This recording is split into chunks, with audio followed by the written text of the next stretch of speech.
মাজলুমের কষ্ট চিরকাল থাকে না, কিন্তু জালিমের প্রতি মানুষের অন্তরে ঘৃণা চিরকাল থেকে যায়। জালিম যখন দুনিয়াতে জীবিত থাকে, দুনিয়ার মানুষগুলো জালিমকে ধিক্কার দিতে থাকে। আবার জালিম যখন মৃত্যুবরণ করে, জালিমের মৃত্যুর পরেও মানুষ তাকে বদদুয়া দিতে থাকে। এই জন্যে আমরা যেন কোনো মানুষের উপরে জুলুম করে জালিম না হই। তিন ব্যক্তির দোয়াকে আল্লাহ তাআলা সাথে সাথে কবুল করেন, আল্লাহ তাআলা আরশে আজিমে উঠায় নেন। তার ভিতরে এক ব্যক্তি হলো মাজলুম, যে মানুষের উপরে জুলুম করে সে হলো জালিম, যার উপরে জুলুম করা হয় সে হলো মাজলুম।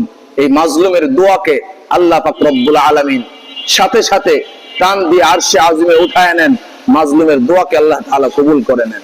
এই জন্য মাজলুমের বদদুয়া থেকে আমরা দূরে থাকার চেষ্টা করব ইনশাআল্লাহ।